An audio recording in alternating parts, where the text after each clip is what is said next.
Buenos días. Bom dia a todos.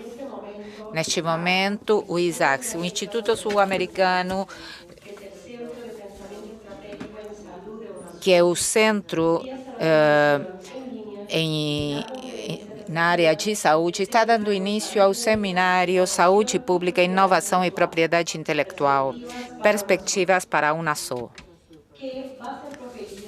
A conferência será proferida pela politóloga e professora da Universidade George Washington, doutora Susan Sell. Essa atividade será desenvolvida na cidade de Buenos Aires, Argentina, com o apoio do Ministério de Saúde da Nação Argentina e da coordenação do Grupo Técnico de Acesso Universal a Medicamentos do Conselho da Unasul. A conferência será dada em inglês, com tradução simultânea ao espanhol e ao português. Para escolher a língua, clique no link situado na janela de transmissão no site inovaçãosaúde.isags-unasul.org. A Susan Sell vai falar sobre a crise na inovação em saúde. A seguir, realizaremos um debate com o público presente, formado por especialistas na área, representantes dos Ministérios da Saúde e de Ciência e Tecnologia dos 12 países membros da Unasul e também dos participantes que assistem através da internet em tempo real. Envie as suas perguntas através do e-mail comunicação@isags-unasul.org ou através do Twitter, @isags-unasul e também através do nosso Facebook, isags.unasul-saúde. É a sexta vez que o ISAGS divulga o conhecimento e debate questões importantes por transmissão online. Esta ferramenta fortalece a missão do Instituto, que é promover o intercâmbio, a reflexão crítica, a gestão do conhecimento e a geração de inovações no campo da política e da governança em saúde. Queremos agradecer neste momento a todas as pessoas e organizações que nos deram apoio na divulgação desta conferência. A Presidência do Suriname, a Organização Pan-Americana da Saúde, Orascono, OTK, o CARICOM, o Ministério da Saúde da Nação Argentina, o Observatório Mercosul, a ALAMES, o SEBIS, a Escola de Saúde Pública da Fundação Oswaldo Cruz Fiocruz Brasil, o Canal Saúde, a Escola Politécnica de Saúde da Fiocruz, a Rede de Investigação de Atenção Primária, a Rede Colaborativa de Atenção Primária da UPS, Região e Redes, Caminho da Universalização da Saúde no Brasil, Rede Humaniza SUS, só para indicar algumas organizações. Mesmo sendo um órgão jovem que fez 3 anos de existência em julho deste ano, o ISAGS vem exercendo suas 3 funções básicas: a gestão e produção de conhecimento, o desenvolvimento de lideranças e o assessoramento técnico, através de uma série de ações priorizadas e apoiadas pelo Conselho de Saúde da Unasul. Ao longo da sua breve trajetória, já fez 14 workshops, publicou 2 livros e se encaminha para a publicação do 3º livro no início do próximo ano. Esta conferência abre as atividades para o workshop Saúde Pública, Inovação e Propriedade Intelectual, Perspectivas para a Unasul. O seminário é parte da atividade priorizada pelo Plano Operacional Anual 2014 do ISAGS e reconhece a importância estratégica de que a propriedade intelectual tem para a região sul-americana, além do seu impacto na saúde pública e a inovação no desenvolvimento econômico. O seminário, que se desenvolve hoje e amanhã, tem o objetivo de debater alguns dos grandes temas implicados na correlação entre acesso à saúde e direito de propriedade intelectual, particularmente no que diz respeito à saúde pública e inovação, bem como os problemas dos preços dos medicamentos relacionados com o acesso e a equidade. Nós consideramos que é fundamental debater a realidade dos direitos de patentes no campo farmacêutico e a importância da flexibilidade do direito internacional de propriedade intelectual, como licenças compulsórias e anuência prévia. A Organização Mundial da Saúde estima que 1/3 da população mundial não tem acesso regular a medicamentos e a vacinas, além de acreditar que 10 milhões de vidas poderiam ser salvas anualmente se esses medicamentos estivessem disponíveis. Esta realidade, com tal grau de iniquidade, vem dando debates intensos sobre os acordos comerciais de saúde nos últimos anos, principalmente após o advento do Acordo de Propriedade Intelectual, TRIPS. Esse acordo criou um novo regime global de proteção de patentes e aumentou os preços dos medicamentos, reduzindo o acesso, principalmente nos países em desenvolvimento. Está clara a existência de uma divergência paradoxal entre o comércio e as políticas de saúde. Assim, é fundamental a análise permanente do panorama internacional para a tomada de decisões acerca das políticas de saúde que atendam um sistema de saúde universais, chamados universais, e ao mesmo tempo que a proteção de patentes nesse âmbito afeta diretamente os preços dos produtos de saúde. Isso vem comprometendo substancialmente o acesso a eles. A nossa palestrante, Susan Seo, é especialista nesta área. Ela publicou 3 livros e muitos artigos acerca da propriedade intelectual e foi consultora da Organização Mundial da Saúde, da Conferência das Nações Unidas de Ciência e Tecnologia para o Desenvolvimento, da Fundação Forte, do Open Society Institute. Ela também é parte do Conselho de IP Watch, um observatório independente que divulga notícias sobre a concepção e a execução de políticas internacionais de propriedade intelectual. Agora, convido a palestrante Susan Seo para subir ao palco e dar início a esse seminário. Desejo a todos os presentes um excelente trabalho e êxito nos debates que não se esgotam nesse seminário. Doutora, por favor. Muito obrigada.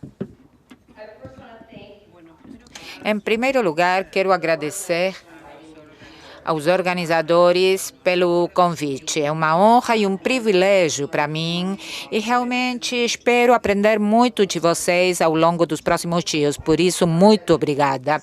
Antes de dar início, quero só dizer que a propriedade intelectual e a política sobre esse tema é uma questão muito importante. Se nós pensamos no termo propriedade intelectual, direito de propriedade intelectual, devemos pensar que os direitos de propriedade intelectual não são direitos naturais, nem também direitos humanos.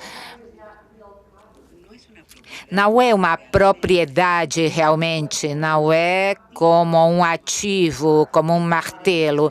Esses direitos, na verdade, são privilégios monopólicos temporários que são outorgados pelos estados com certos objetivos políticos. Isto é, a propriedade intelectual, os direitos de IP são escassos e são sobre algo também escasso. Se nós queremos usar um martelo, não podemos utilizá-lo ao mesmo tempo que outras coisas. Isso acontece a mesma coisa com os direitos intelectuais. Vou utilizá-lo porque todas as pessoas usam, mas não são um direito e não são uma propriedade. Eu quero que isso fique bem claro.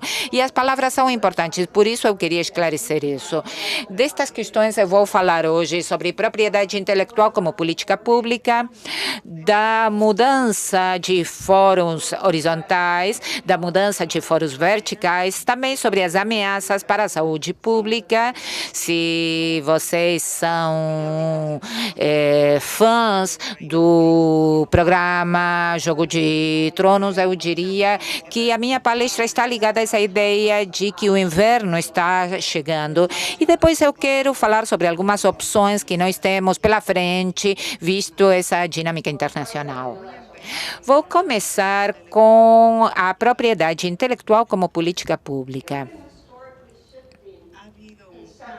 houve uma mudança, um conceito que mudou com relação ao que é propriedade, autoria e invenção.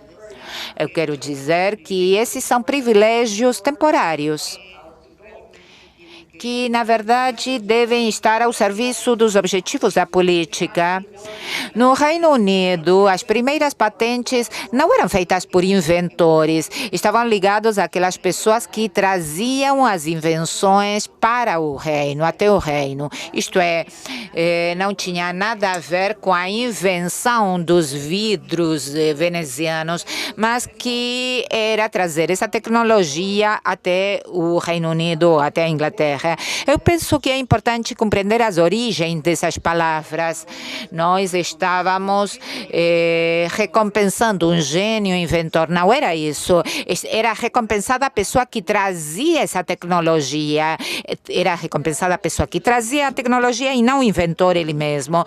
Repito, são privilégios monopólicos temporários e conforme o estágio de desenvolvimento de cada país, por exemplo, pode ser considerado que a falsificação, como acontece nos Estados Unidos, ou podemos considerar uma ferramenta importante de política pública de interesse social. Isto é, há palavras como pirataria, roubo, que são pesadas e que nem sempre capturam a realidade que está por trás da lógica da política pública sobre a política de direito de propriedade intelectual. Em geral, os importadores de tecnologia são beneficiados, os exportadores são beneficiados de outras normas. Cada um tem normas que os beneficiam de maneira mais individual. Há muitos benefícios sobre o que nós chamamos propriedade intelectual. A propriedade intelectual pode promover a inovação porque entregue ao inovador ou inventor um monopólio temporário, um direito exclusivo para capitalizar esse monopólio. Também há outros benefícios sociais de IP, da propriedade intelectual, que é a divulgação do conhecimento. Ou seja, nós damos a vocês um monopólio temporário em troca de que você distribua, divulgue esse conhecimento ao público. Antigamente, os objetivos da política pública de IP era trazer e reter artistas formados no nosso território. Era o desenvolvimento da agricultura.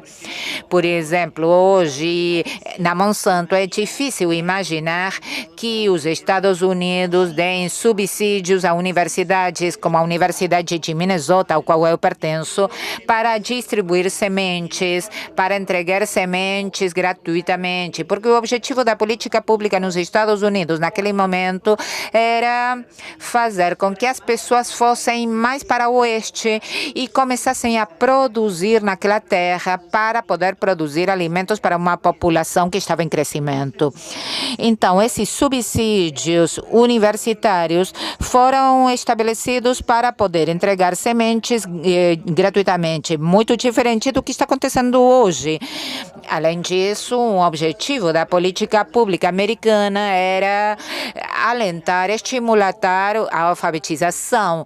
Ao longo do tempo, nós queríamos que as pessoas pudessem ler não somente a Bíblia, mas muitos outros textos para poder ter uma literatura indígena, uma tradição americana. Então, os Estados Unidos rejeitou honrar os direitos de copyright de qualquer autor estrangeiro. E Charles Dickens se sentiu desconforme porque os Estados Unidos, não honrando os direitos de autor de Charles Dickens nos seus livros, o que estava fazendo era imprimir por 2 peniques um texto manuscrito que era copiado nos livros para estarem à disposição do público por pouco dinheiro e dessa forma pudesse ser criada uma tradição cultural e literária. Por isso, nós tivemos uma política pública que estimulava a alfabetização a partir do não reconhecimento dos direitos dos autores estrangeiros. Outros objetivos dessa política era dar emprego, promover a saúde pública, que todas as pessoas, esse tema que preocupa todos vocês, e também promover a inovação através do acesso. Uma coisa é promover a inovação e divulgá-la de outro lado. Isso se perdeu, esse equilíbrio. E nós perdemos esse objetivo inicial que tinha a propriedade intelectual no início. Em breve estarei detalhando mais esta questão. A questão, então, é por que aconteceu isso? Por que nós nos perdemos? Por que esse equilíbrio se perdeu? E eu diria que as pessoas que fazem a política de PI, propriedade intelectual, são as pessoas nos Estados Unidos que pertencem ao poder privado, que dominam o processo de tomada de decisões. Nos anos 70 e 80, esses eram os atores que geravam as políticas sobre propriedade intelectual nos Estados Unidos. Esses eram alguns dos atores com maior influência, que estavam mais interessados nos benefícios privados que pudessem obter da proteção da PI mais do que no equilíbrio da divulgação destas inovações. Esses negócios que estavam baseados em direito de propriedade intelectual estavam interessados em proteger esses direitos em outros países. Também a mesma coisa que queria Charles Dickens. E o que fizeram foi redefinir a propriedade intelectual como uma questão comercial e colocaram a ênfase no benefício sobre o que os americanos recebiam quanto à criação de emprego, a competitividade e a inovação. Nas ciências políticas, nós temos esse conceito de ação coletiva. E a ação coletiva são pequenos grupos que têm muitos recursos e interesses concentrados. Aqui, neste caso, estão interessados em proteger os direitos de proteção intelectual e pretendem dar forma às políticas públicas. Têm muitos recursos, estão concentrados e têm muito interesse nos resultados das políticas. Pelo contrário, grandes grupos como os consumidores não podem mobilizar, têm uma ação coletiva tal, porque os custos são altos e os benefícios são difusos. Por isso, a ação coletiva, em geral, captura a dinâmica dentro dos Estados Unidos nos anos 70 e nos anos 80, em que o poder privado capturou o processo de tomada de decisões quanto à propriedade intelectual. Eu quero passar agora a falar de quem são os atores. Quando eu era criança, um dos desenhos animados que eu preferia era Tom e Jerry. Agora eu vou falar muito sobre isso. Eu não estou violando nada, porque é muito utilizado nos Estados Unidos. Eu vou falar sobre o Tom e o Jerry, porque em cada capítulo eram perseguidos. Um perseguia o outro, não existia equilíbrio, nunca acabavam a perseguição. E acho que isso captura muito bem, mostra muito bem o dinamismo e o momento e o movimento do processo de tomada de decisões quanto à propriedade intelectual. É uma super simplificação, porque há um espaço político muito complexo, uma história muito complexa, mas esses dois desenhos animados, esses dois animalzinhos, vão nos ajudar a compreender a interação. Tom é o gato. Quem é o gato nessa história? Tom são as associações industriais, fabricantes farmacêuticos americanos, a Associação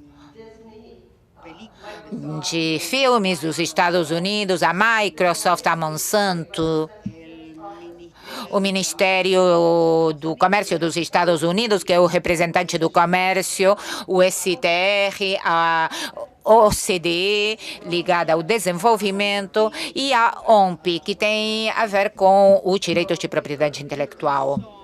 Esses são os gatos. Eles representam o Tom, o gato da história. O que querem esses atores? O objetivo do Tom é manter direitos de propriedade intelectual escassos. Então, é necessário maximizar isso. E que características tem?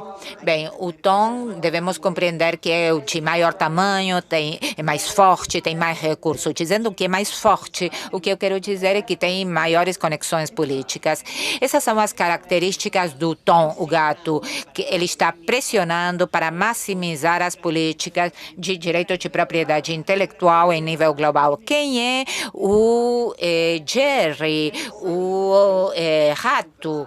Esta é uma super simplificação, insisto, eu sei, mas dentro do objetivo da minha explicação, eu diria que o rato são os países em vias de desenvolvimento, também aqueles em economias emergentes, as ONGs, como o Médicos Sem Fronteiras, diversas ONGs, e também algumas empresas poderosas que representam a perspectiva do rato, que são os fabricantes de medicamentos genéricos. Eu falo de genéricos, sim. Os fabricantes de equipamentos de computação que estão interessados em estações de clientes para que exista interoperabilidade entre diferentes plataformas informáticas e também as empresas como a Google. Embora a sua posição esteja mudando, eles estavam interessados também em ter uma política de direito de propriedade intelectual que seja aberta. Qual é o objetivo do rato? O objetivo do Jerry, o gato, é aumentar o acesso à propriedade intelectual. Ele quer maior acesso, por isso ele é menor de tamanho, é mais fraco e tem menos recursos. Inclusive, a Google, que tem muitos recursos, recentemente começou a participar em atividade de lobby. Eles entraram nisso muito tarde, não foram atores importantes até há pouco tempo. Essas são as características do rato. Agora eu vou falar do que estiveram fazendo os gatos e os ratos. O deslocamento, a mudança horizontal dos foros. E aqui eu vou falar em nível geral. Na década de 80, durante as negociações sobre a nova ordem econômica mundial, os países em desenvolvimento que participavam da OMP queriam que houvesse uma interpretação generosa da Convenção de Paris e insistiram em que os termos da Convenção de Paris quanto à proteção da propriedade intelectual tinham cláusulas de acesso muito generosas. Naquela época, os Estados Unidos não estavam contentes com essa interpretação e decidiram que não iriam ficar contra os países em desenvolvimento, porque realmente eram muitos e realmente não obteriam muitos benefícios. O tom, nesse caso, fez um deslocamento horizontal dos foros. Levou todas essas negociações às negociações do GATT, em 1986. Por quê? Porque as empresas que eram representadas pelos Estados Unidos, essas empresas poderiam obter benefícios utilizando mercados maiores e o acesso a mercados para conseguir que outros países modificassem as suas leis frente à propriedade intelectual. Então, levaram essas questões à área comercial, um deslocamento horizontal dos foros para ter maior apoio da sua posição. Assim, relacionaram essas questões com o comércio para que os Estados Unidos tivessem um acesso maior. Então, o setor privado, que estava numa posição de desvantagem, essas forças privadas desequilibradas ficaram assim porque os Estados Unidos tinham muito poder econômico, uma grande presença. Então, esse poder público desequilibrado levou essa lógica às instituições internacionais. Então, Em 1994, acabamos com um acordo sobre direitos de propriedade intelectual relacionados com o comércio. Os acordos TRIPS, como são conhecidos hoje, então finalizamos com um acordo de propriedade intelectual que era aplicável, que requeria que os estados lançassem leis para proteger a propriedade intelectual, que era obrigatória, vinculante, que obrigava os estados a proteger os produtos farmacêuticos pela primeira vez em muitos países. E, além disso, o que se falava era, bom, se vocês protegem a propriedade intelectual, ofereceremos acesso aos mercados na área de têxteis e agricultura. Bem, cumpriram com a questão do acesso aos produtos têxteis, mas na agricultura não houve grandes avanços.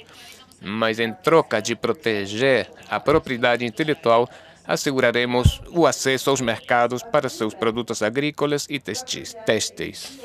Esse acordo foi um roubo para os países, desculpem, isso representou o máximo para os países em desenvolvimento. Não poderiam ir além, mas para os Estados Unidos isso foi o piso, não o teto. Então houve um poder de negociação desequilibrado continuamente, e isso continua hoje. Mas o Jerry, o rato, também trabalhou nessa questão do deslocamento horizontal dos foros. É um jogo que não apenas jogam os fortes, os fracos também podem jogar. Então, quando tivemos essa pandemia de HIV, todo mundo começou a se preocupar com a saúde pública, com acesso aos medicamentos. E durante a rodada do Uruguai, ninguém pensava na saúde pública. Não era uma questão que estivesse presente. Como relacionamos saúde pública e propriedade intelectual? A crise do HIV demonstrou que essa conexão era muito importante nos Estados Unidos. No nome das empresas, demandaram Nelson Mandela. Então, o Jerry teve acesso a um fórum multilateral e aí encontrou um público mais disposto a escutar. Estamos falando da OMS. Na Assembleia Mundial de Saúde, em 99, adotaram uma resolução que falava: o que tem a ver com propriedade intelectual não deve interferir com a capacidade dos governos de satisfazer suas necessidades em matéria de saúde pública. Então, o Jerry também fez um deslocamento horizontal dos foros. Com essa resolução na OMS, em que se dizia que a saúde pública não deve ser afetada pelos direitos de propriedade intelectual. E Jerry pode levar isso para o Fórum da Organização Mundial do Comércio. E em 2001, quando começou a rodada Doha das negociações, a chamada rodada de desenvolvimento, tivemos esse acordo TRIPS, e a questão da saúde pública foi adotada por unanimidade e não dizia nada que não estivesse já incluído em TRIPS, mas Jerry queria que isso fosse esclarecido. Então, os Estados Unidos estavam levando adiante uma campanha contínua em contra da Tailândia, da África do Sul, e Jerry queria esclarecer isso. E dizer, bom, podemos fazer isso? Queria escutar uma declaração sob o guarda-chuva da OMS. Então, agora que essa questão da saúde pública estava sendo muito discutida, estava muito presente, os Estados Unidos e os seus parceiros não estavam satisfeitos com o que tinham conseguido em TRIPS, no acordo sobre direitos de propriedade intelectual relacionados com o comércio, porque para eles isso era o mínimo, o piso. Então, procuravam uma forma de obter mais benefícios. Na OMC, não vamos ter normas mais estrictas por essa questão da saúde, todo mundo preocupado pelo HIV.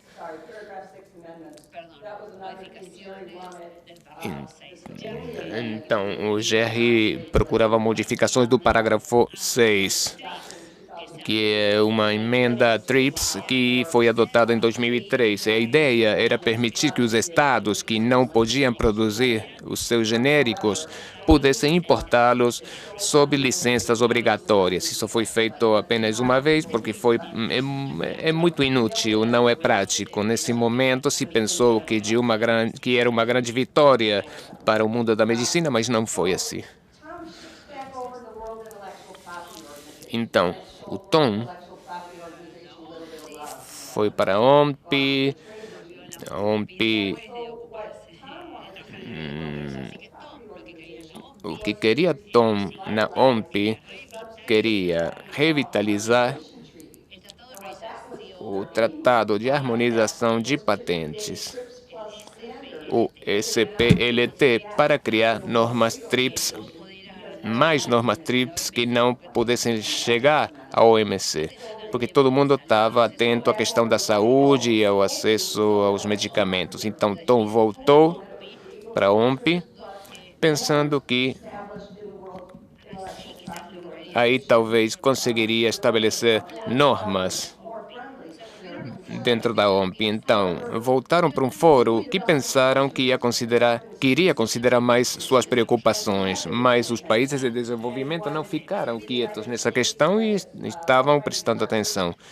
Então, quando os Estados Unidos e os seus parceiros tentaram revitalizar essas negociações, os países em desenvolvimento falaram: nos negamos, não queremos discutir esse tratado sobre patentes, a não ser que a OMP se encarregue das questões de desenvolvimento, porque eles percebiam que a propriedade intelectual tinha consequências importantes no setor da saúde. Os Estados Unidos lançaram uma advertência, falaram para a OMP que não exercesse muita pressão, porque isso levou a que Jerry insistisse numa agenda de desenvolvimento dentro da OMP. Então, foi apresentada essa agenda em 2004, uma agenda de desenvolvimento que não falava da lei de patentes. Essa agenda de desenvolvimento foi apresentada em 2004 e foi adotada em 2007. Isso demonstra que mesmo as partes mais fracas podem levar adiante um deslocamento de fóruns horizontal para encontrar um ambiente mais positivo e conseguir melhores desenvolvimentos, avanços sobre seus projetos. Mas isso levou a outra dinâmica, que é o deslocamento vertical dos fóruns. E aqui vemos o Tom e Jerry se perseguindo continuamente. Agora, uma perseguição vertical. Vamos falar sobre a mudança dos fóruns no nível vertical. 2 semanas depois que a OMP adotasse a agenda de desenvolvimento, que os Estados Unidos não gostavam muito, o representante do comércio dos Estados Unidos, a Comissão Europeia e o Ministério das Relações Exteriores do Japão anunciaram que iriam procurar um acordo internacional de propriedade intelectual, de aplicação dos direitos de propriedade intelectual. Esse deslocamento vertical dos fóruns, bom, o Jerry tirou o Tom da OMP e os Estados poderosos utilizam esse deslocamento vertical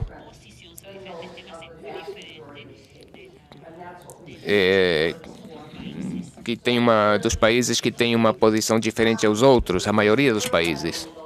Aqui vemos o Tom, que participa de negociações multilaterais com o acordo comercial contra a falsificação e as TPP. Depois vamos falar mais em detalhes sobre isso.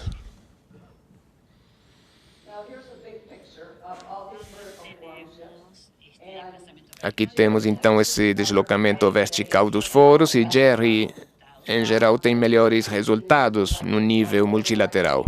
Aqui eu vou utilizar a agenda da OMP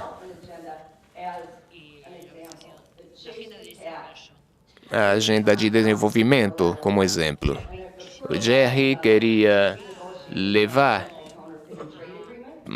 o tom para um âmbito multilateral, trabalhando com ACTA, TTP e TTIP nesses fóruns. Bem, as siglas são difíceis para mim, mas em Washington usamos muita sigla. TPP é a Aliança Transpacífica.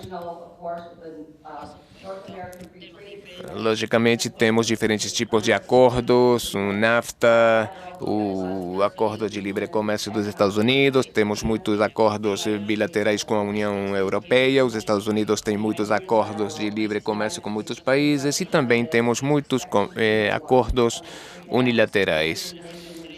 O STR, a seção 301, que é um dispositivo através do qual o escritório do representante de comércio dos Estados Unidos recebe informação todos os anos da indústria farmacêutica e diz, bom, esses são os países que estão na lista dos países ruins, maus, que estão violando as leis de proteção intelectual.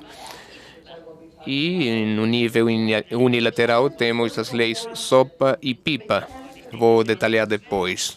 Então, com esse deslocamento vertical dos fóruns, isso favorece os mais fortes, os gatos. Por isso, eles gostam disso. É claro, para ele, se Tom não obtém o que quer no nível multilateral, o que resta para ele é o entorno plurilateral. Agora vamos falar do acordo de comércio contra a falsificação, que não era um acordo comercial, era um acordo de propriedade intelectual. Se negociou em segredo e o acordo tinha a ver com a aplicação digital, com aplicar do direito os direitos de propriedade intelectual no mundo digital. Às vezes queriam incluir questões de medicamentos, mas essa lei, esse acordo, basicamente estava relacionado com o que acontecia no mundo digital. No escritório do representante do comércio dos Estados Unidos tem 600 assessores que têm acesso a todos os textos. Negociam os textos e têm acesso a todos eles, ajudam a defini-los. Mas essas 60 pessoas representam o mesmo grupo que mostrei antes, os donos da propriedade intelectual. Não há assessores que defendam os consumidores, nem a população em geral, mas representam aqueles grupos que querem conseguir a maior proteção possível da propriedade intelectual. E são os que são escutados no escritório do comércio dos Estados Unidos. Esse acordo, lembrem dele porque vamos ver como avançou. Essa lei, o acordo, o ACTA, foi assinado por muitos países. A população em geral não recebeu informação sobre isso. Muitos boatos, porque o processo não foi transparente. Voltando para a política interna dos Estados Unidos, isso é muito interessante. Vejam que tem a ver com o problema geral que eu descrevi agora há pouco. A lei SOPA e a lei PIPA foram leis internas dos Estados Unidos, cujo objetivo era aplicar a legislação de propriedade intelectual na área de direitos eletrônicos, o que acontecia no mundo eletrônico. Então, a ideia, quando foram lançadas essas leis, a ideia era que os Estados Unidos bloqueassem os usuários, impedir os acessos a sites estrangeiros que violassem os direitos de propriedade intelectual. Também queriam que aqueles que faziam pagamentos, por exemplo, PayPal, não trabalhassem com sites como, por exemplo, eBay. É isso que queriam conseguir. No escritório de representantes do comércio dos Estados Unidos, estão muito cooptados por lobistas. Um deles é Christopher Dodd, que agora é CEO. da Motion Picture Association dos Estados Unidos. À esquerda vemos essa imagem que mostra quem desenvolve as políticas no Capitólio, especialmente quando falamos da área de propriedade intelectual, e quem fica de fora, que são esses que estão aí abaixo, né? É uma boa imagem, e há uma relação muito estreita entre todas essas empresas de cima e os ex-representantes do comércio dos Estados Unidos, que agora trabalha como lobista para as indústrias farmacêuticas, e outras pessoas que deixam de trabalhar para o governo começam a receber cargos muito lucrativos nas empresas privadas relacionadas com o trabalho anterior. É uma dinâmica muito interessante. Além disso, o escritório de representantes do comércio dos Estados Unidos é o único órgão federal que não deve cumprir com a lei de procedimentos administrativos. Isso significa que não estão obrigados a apresentar o que chamamos nos Estados Unidos notificação e comentários, uma mudança de política. Suponhamos que se falamos do FCC, da Comissão Federal de Comunicações, e vai ter uma mudança de política, se essa comissão deve informar isso num registro público e permitir um período de comentários para que todos os consumidores interessados na questão possam ser escutados. O escritório de representantes do comércio dos Estados Unidos não está obrigado a fazê-lo, e é por isso que muitas coisas são feitas sob sigilo.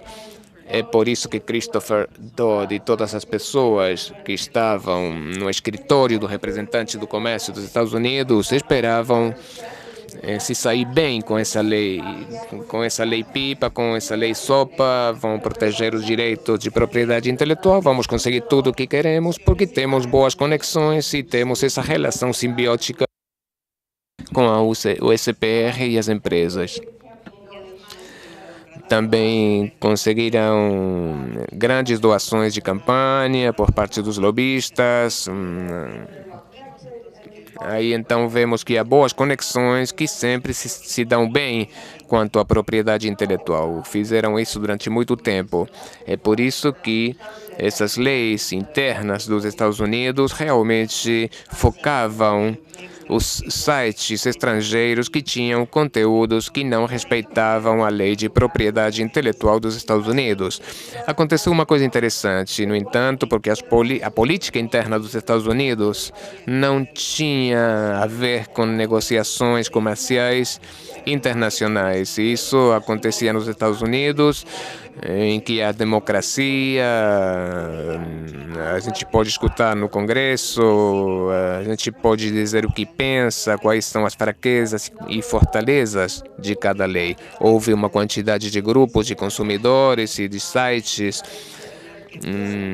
que começaram a se preocupar muito, sobretudo Erin Shorts, que era um organizador do protesto contra essas leis iminentes. Falavam, bom, não queremos dizer o que tem que fazer na internet na China, queremos dizer o que tem que fazer em Hollywood, mas não no mundo todo. Por isso houve muito desconforto com essas leis e começou a surgir um movimento de protesto contra essas leis. A lei SOPA, a lei PIPA, se tentou parar com isso. E em 17 de janeiro, que é a data em que foi anunciado que esses sites iriam protestar, fechariam os sites em protesto contra essas leis. Mesmo a Wikipédia ficou de cor preta. Quem queria entrar na Wikipédia, eu posso dizer que todos os meus estudantes vão para a Wikipédia quando tem que escrever um ensaio. E é uma imagem muito forte do que estava em jogo com essas leis. Pensem num mundo sem conhecimento livre. Foi um protesto muito eficaz, um contramovimento muito eficaz, muito aberto, que estava mostrando o que estava em jogo com essas leis.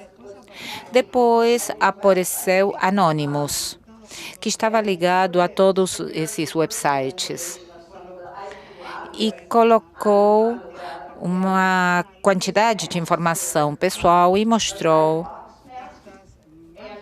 como essas máscaras de Guy Fawkes, que utilizava anônimos, porque estava mostrando que cada vez que era utilizada uma dessas máscaras, estava existindo um acesso a dados pessoais que não devia ser público. O Congresso, depois de tanto protesto, recuou. E depois dos protestos, em finais de janeiro de 2012, as leis já estavam mortas. Não foram leis que pudessem ser aplicadas, porque isso estava tentando aplicar o mesmo que ACTA. E aconteceu uma coisa muito interessante, porque os europeus estavam observando tudo isso e diziam: nos Estados Unidos, as pessoas que defendem ou que querem aplicar seus direitos de propriedade nos Estados Unidos estão querendo fazer o que eles querem. Então, nós também devemos fazer a mesma coisa, nos mobilizar contra a ACTA. Foi gerada toda uma dinâmica que aconteceu em nível plurilateral contra a ACTA. Por isso, essas leis, sopa e pipa, realmente todas essas leis dispararam protestos contra a ACTA, contra o acordo, contra a falsificação. Estavam procurando mostrar que compartilhar não era roubar. Isso gerou um processo novo. Esse mapa só está mostrando todos os protestos que houve na Europa no dia 12 de fevereiro, isto é, quando essas leis morreram, podemos dizer, nos Estados Unidos. As pessoas na Europa saíram para a rua, milhares de pessoas começaram a protestar contra o acordo ACTA em países que já tinham subscrito. Aqui na Polônia podemos ver também protestos em Eslováquia que lideraram a rejeição da ACTA. Esse é o parlamento polonês do dia 26 de janeiro de 2012, com as máscaras de anônimos se opondo à ACTA. 427 contra 39 foi a votação para a eliminação da ACTA. Isto é, 22 dos 27 países membros que tinham subscrito isso na Europa não puderam ratificá-la, porque o Parlamento Europeu votou contra. Então, o que nós podemos resgatar dessa história? Que o ativismo popular, a mobilização transnacional puderam diluir o poder privado em nível interno doméstico e também o poder público internacional para melhorar o bem-estar social. Eu acho que essa é uma história importante. Acho que ajuda muito para compreender o que está acontecendo. Agora eu vou passar para a saúde pública e vou falar sobre as ameaças que podem afetar a saúde pública. Aqui eu quero falar das negociações da Associação Transpacífico, que também foram negociações absolutamente sigilosas. Só 600 assessores puderam ter acesso ao texto. O Congresso americano não pôde ver o texto porque também ficou fora do processo, que é algo que acontece com frequência nas negociações comerciais. Evitam o Parlamento, o Congresso. Esses assessores nos Estados Unidos insistiram para que fosse toda uma negociação sigilosa. Julian Assange os ajudou. A Wikileaks nos permitiu ver alguns desses textos que tinham sido proibidos, que as pessoas não podiam ter acesso. E ficamos sabendo assim que no tratado há, que é o TRIPS Plus. Depois vamos falar um pouco mais sobre o TRIPS Plus, porque há normas muito mais exigentes de proteção da propriedade intelectual. E também estão o TRIPS-, que é onde se procura a flexibilidade. também é o esse menos, menos para os Estados Unidos, porque aqui é necessário pensar no devido processo legal. Tudo isso não está dentro do tratado, mas eu acho importante resgatar que a grande estratégia dos Estados Unidos e compreender qual é essa estratégia.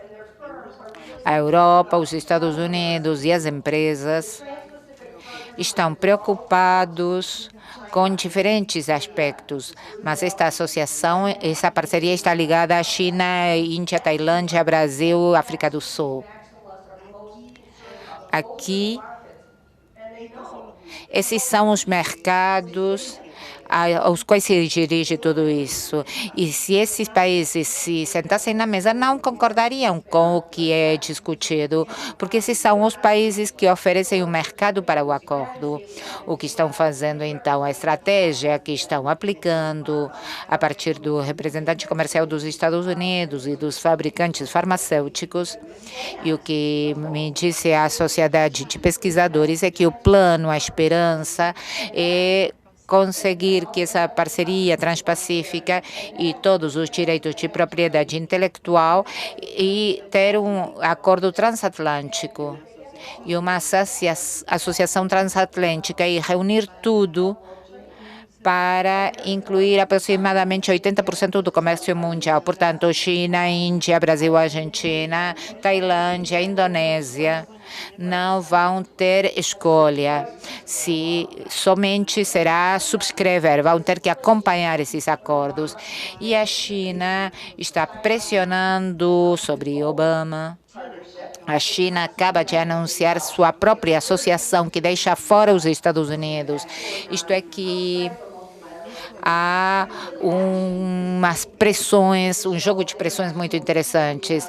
Há poucas coisas que estejam acontecendo nas organizações internacionais. A ação está acontecendo nessas associações verticais.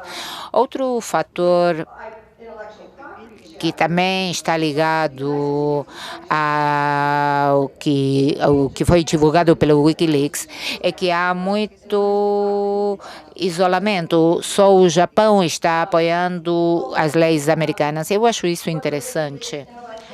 Wikileaks, no capítulo de direitos de propriedade intelectual, mostra que há um esforço de atores privados internos por estender um poder não equilibrado a negociações multilaterais, buscando incorporar todo mundo para sua proteção, coisas que não conseguem em níveis multilaterais. Eu acho que esse desenho captura. Este aqui não é Jerry, é Mickey Mouse, que representa o Tom. Esse é outro esforço. E aqui vemos os atores envolvidos. Temos Disney, Texaco, Merck, Johnson Johnson, Pfizer. É isso que nós encontramos e soubemos através do Wikileaks. Todos eles estão querendo alimentar todos esses países, dar alguns medicamentos, e por trás há um cartaz que diz TPP, cala e engula. Essa é a síntese do que está acontecendo. Há muitas disposições que afetam a saúde pública. Há uma vinculação entre patentes, termos de patentes estendidos, período de exclusividade estendidos, também exclusividade em dados adicionais quanto a biológicos. Há menos normas de patentabilidade para facilitar a perpetuidade dos direitos. Também há licenças reduzidas a importações com certos requisitos específicos. Está o problema do envio de diversas drogas. Isso é o que nós encontramos e o que soubemos no capítulo, através do capítulo que nos corresponde do Wikileaks. Outro aspecto que também prejudica muito a saúde pública, eu sei que isso está ligado à questão de que o inverno está chegando. E eu quero mostrar o caso de Eli Lilly, esse fabricante farmacêutico, um caso que é contra o governo canadense e já está levando 20 anos esse caso. O Canadá, como tem um sistema de saúde pública que está ligado a medicamentos genéricos e acesso universal, diz que é possível ter uma patente, mas depois de obter a patente, alguém pode discutir que essa patente não deveria ter sido outorgada. E há duas patentes de Eli Lilly que foram invalidadas por um tribunal federal do Canadá. Há muita oposição. Isso está relacionado com um tratado e a flexibilidade de um tratado multilateral. Eli Lilly apelou o tribunal e o Supremo Tribunal do Canadá também apelou e os tribunais decidiram que as duas patentes não respeitam as normas de patentabilidade. Houve uma disposição ligada a um tratado americano e Eli Lilly, depois do que aconteceu no Supremo Tribunal do Canadá, decidiu continuar com essa disputa e solicitou ao governo canadense 500 milhões de dólares. Se isso tiver sucesso, como estão reclamando os direitos de investidor, Eli Lilly diz que esses direitos de investidor foram violados conforme as políticas de patentes canadenses, devem pagar à empresa 500 milhões de dólares como compensação, porque as políticas canadenses em saúde pública violam os direitos dos investidores. Isso é que diz a empresa. Esse mecanismo é expandido aos direitos corporativos e realmente é um desafio para as políticas governamentais. Se tiver êxito, Eli Lilly vai ter encontrado um mecanismo para passar ao largo do Supremo Tribunal e fazer com que o governo canadense deva pagar 500 milhões de dólares. E isso seria um grande dano para o sistema público, para o sistema de saúde pública. E se, além disso, tem sucesso, isso se espalharia e seriam reclamados os direitos de investidores no mundo inteiro. Isso é muito importante para a saúde pública, porque as farmacêuticas estão observando o que está acontecendo. A primeira vez que uma questão assim é levada a ISDS e chegarem a vencer, estarão abrindo uma janela muito séria que vai afetar muito as leis que são aplicadas, as normas que são aplicadas em outros países. Houve certas filtrações e o Canadá agora está reclamando, a partir de um acordo europeu-canadense ligado à ISDS, que as decisões dos tribunais estejam separadas dessas reclamações de investidores para poder reforçar a saúde pública. Acontece uma coisa semelhante com o meio ambiente, porque também há casos ligados aos direitos dos investidores. E essas resoluções desses casos na Europa, na Comissão Europeia, acho que a Comissão também está tentando assegurar os europeus, dizendo não vamos apoiar os investidores nessas reclamações. Mas é um debate muito vivo que existe na Europa neste momento. E eu acho que é algo que nós devemos observar. Acho também que vocês conhecem esse caso da Philip Morris, que também diz que foram violados os direitos dele como investidor, porque na Austrália não é possível utilizar os mesmos maços de cigarros. Então, as corporações podem reclamar dos contribuintes que compensem com normas que reduzam seus benefícios futuros e esperados. Isto é, podem fazer um bypass sobre os tribunais internos domésticos e podem gerar um tribunal de 3 advogados privados e não há direito de apelação. Vou voltar um slide para trás. Isto aqui é interessante. Esses são os níveis de oposição aos países enquanto estão negociando o capítulo dos direitos de propriedade sigilosos no PPT. Se vocês observam a linha de cima, observam Canadá e passam 1, 2, 3, 4 caixas, vão observar que o mais escuro no Canadá está ligado a patentes. Isso se deve ao caso de Eli Lilly. É um caso muito interessante, uma forma muito interessante de mapear onde estão acontecendo os casos. Isso está ligado ao capítulo de Wikileaks, que foi muito bom, porque pôde identificar quem estava discutindo que coisa. Vocês podem observar que o caso de Eli Lilly está muito ligado ao que está fazendo o Canadá.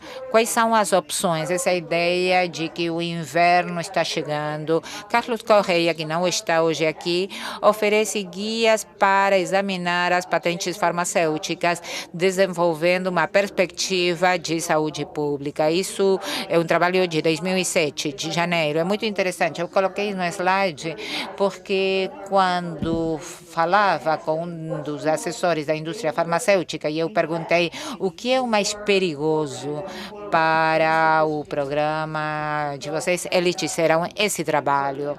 Por isso eu achei que era importante mostrá-lo, porque é isto que está sendo discutido e buscando evitar em diferentes lugares. É isso que as empresas farmacêuticas consideram que é uma grande ameaça, porque muitos países estão adotando esses guias, essas diretrizes. É isso que as empresas farmacêuticas não querem, essas diretrizes. Há outras opções em políticas internas que podem ser adotadas para proteger a saúde pública e a segurança, o meio ambiente e os consumidores. Eu acho que isso não foi suficientemente trabalhado, mas há leis de concorrência que impedem os abusos dos monopólios. Essa pode ser uma forma muito importante de combater o que está acontecendo. Também está o que a gente viu no ACTA.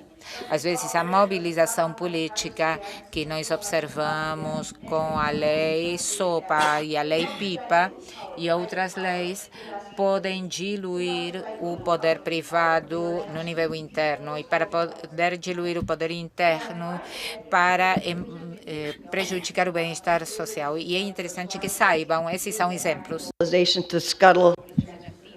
Aqui estamos utilizando uma harmonização ativa, foram mobilizações contra a Aliança Transpacífico. Como é um processo secreto, se considera que não é democrático. Eu escutei pessoas dizer que tem que ser secreto, porque sigiloso, porque se o povo norte-americano soubesse o que está acontecendo, se oporia, como aconteceu com as leis SOPA e PIPA. Também há mudanças interessantes neste momento, mesmo os republicanos querendo e venceram as eleições recentes. Há muitas divisões dentro do governo republicano. Há alguns republicanos que estão a favor da área comercial e outros que odeiam o Obama e querem impedir que faça qualquer coisa, sempre se opõem ao que ele disse. E os democratas também não gostam dessa aliança transpacífica porque se preocupam com os postos de trabalho nos Estados Unidos. Então, talvez não deem a Obama a possibilidade de negociar essa aliança Transpacífico, ou seja, há muitas divisões internas dentro dos Estados Unidos que talvez não permitam um avanço com nessa aliança Transpacífico. E uma coisa irônica também é que Obama quer assinar essa lei de atendimento acessível e está trabalhando de alguma forma a favor das empresas farmacêuticas para que o apoiem nessa lei de atendimento em saúde pública para todos, mas não está atingindo o objetivo. Então, há muitas divisões internas que poderiam ser exploradas para reduzir o entusiasmo em favor dessa aliança Transpacífico dentro dos Estados Unidos, pelo menos. Então, gatos e ratos, o que vai acontecer no futuro? Vai continuar tendo conflitos, como há muito tempo? Haverá participação? Talvez se reduzam estas disputas entre estados e investidores. Temos o caso da China, essa questão de oferecer uma alternativa à Aliança Transpacífica. Isso demonstra que a China está se afastando um pouco dessa ordem imposta pelos Estados Unidos e demonstra que há países que querem fazer coisas diferentes, que têm políticas diferentes, então também. Consequência para a governança, temos essa dinâmica recursiva, um espaço de política em que há muitos debates e discussões no tempo e no espaço. Há muitas interações entre o que acontece em nível internacional e multilateral. O problema da aplicação das leis é um problema de preços, um problema de mercados que não têm suas demandas satisfeitas. O déficit democrático se vê claramente no desenvolvimento de políticas nos Estados Unidos. A fuga de informação também apresenta interrogantes quanto à legitimidade do processo. E com isso, quero agradecer pela sua atenção. Muito obrigado.